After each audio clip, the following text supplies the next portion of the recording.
la sécurité sur la piste, voir si tous les drapeaux sont au vert, et dès qu'on est prêt, eh bien on pourra donner le départ.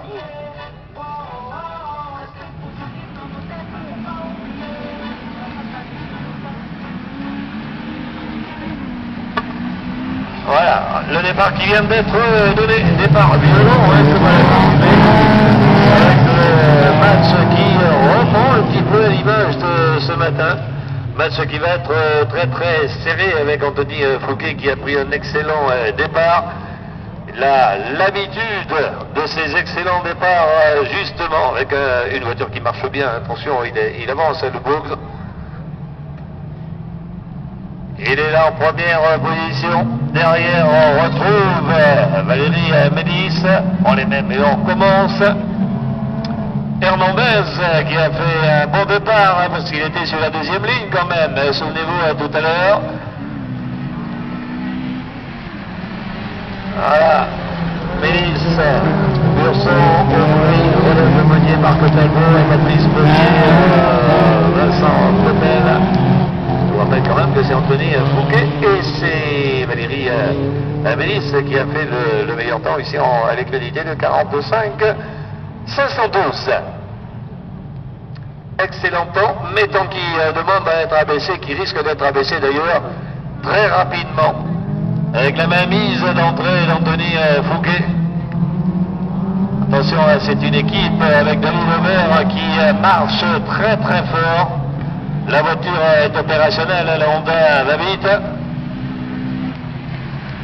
Mélis qui s'accroche toujours à la lutte avec Hernandez qui vient de réaliser le meilleur tour Jean-Claude Hernandez.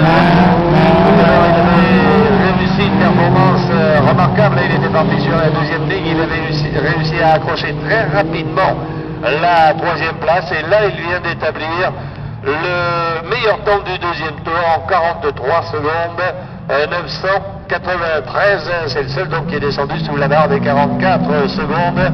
Des temps qui vont peut-être évoluer. Anthony Fouquet a le champ libre, la piste est très bonne pour l'instant. Vous avez vu que le service d'arrosage a fait parfaitement son travail efficace, qui permet aux pilotes d'évoluer dans d'excellentes conditions. Un petit coup d'œil du côté des écarts, il y a quand même 1 seconde 54 d'Anthony Fouquet dans l'immédiat par rapport à Valérie Mélis. Il est talonné de très très près. Hein. Il n'y a pas 1 seconde d'écart là avec Hernandez qui a tenté là-bas dans le virage. Il a hésité un instant, il avait une toute petite ouverture. Valérie, en pilote expérimenté, a dit je ferme la porte tout de suite. Donc il a été obligé de réfréner un petit peu ses ardeurs. Mais il n'empêche que les ambitions sont toujours là. Et puis Burson qui s'accroche à la 4e place. Il va peut-être se mêler à la lutte lui aussi tout à l'heure.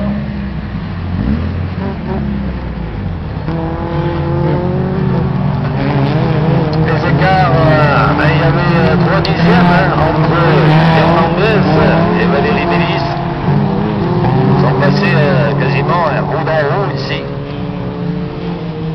Et derrière, on commence à subir un petit peu, notamment du côté en fond de classement avec Thierry Herle, Frédéric Urbanac, Stéphane Lambert. Ben là, ils ont pris un éclat un petit peu plus important, puisqu'ils totalisent un petit peu plus de 12 secondes, voire 15 secondes même de retard pour Urbanac et Yerle. Voilà le 5e passage. Ici Anthony Fouquet. Je regarde l'ouverture là-bas.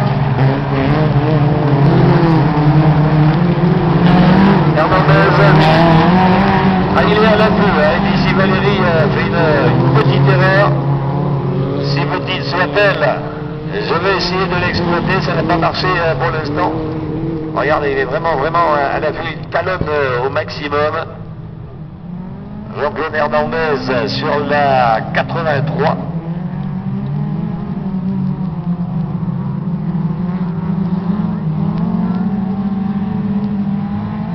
La Renault est en train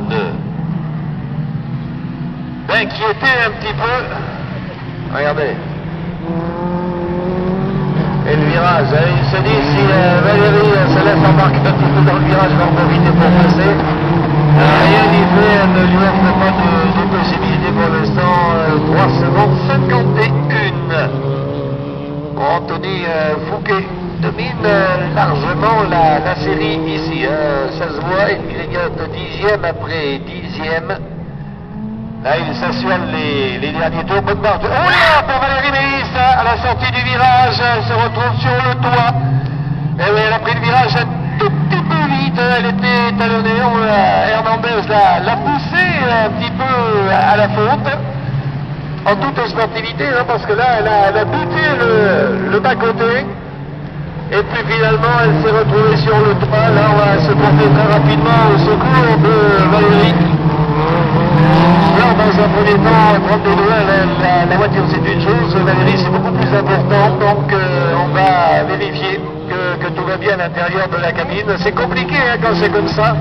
Il reste encore 2 tours de piste à effectuer. La course elle ne va pas être très longue, mais vous savez, lorsque vous vous retrouvez la tête en bas comme ça, vous trouvez le temps long. En espérant évidemment que Valérie n'ait rien cassé. Elle n'a pas buté très rapidement, elle était à la sortie du virage. Et elle a été déséquilibrée, c'est la raison pour laquelle on la retrouve sur le toit. Elle s'est retrouvée sur le toit très rapidement. Voilà, on va déjà prévenir le service dépannage. C'est dommage, hein, parce que Valérie était en train de réaliser un sacré parcours. Parcours intéressant, hein, comme elle l'avait réalisé dans la première manche de qualification. Malheureusement, le sort en a décidé autrement. Là, les commissaires, elle est sortie. Hein. Elle est sortie, Valérie, ça c'est la bonne nouvelle. Hein. À chaque fois, c'est la petite inquiétude. Et puis quand on voit sortir le pilote, eh ben, ça rassure aussitôt. Ça veut dire tout simplement qu'au niveau physique,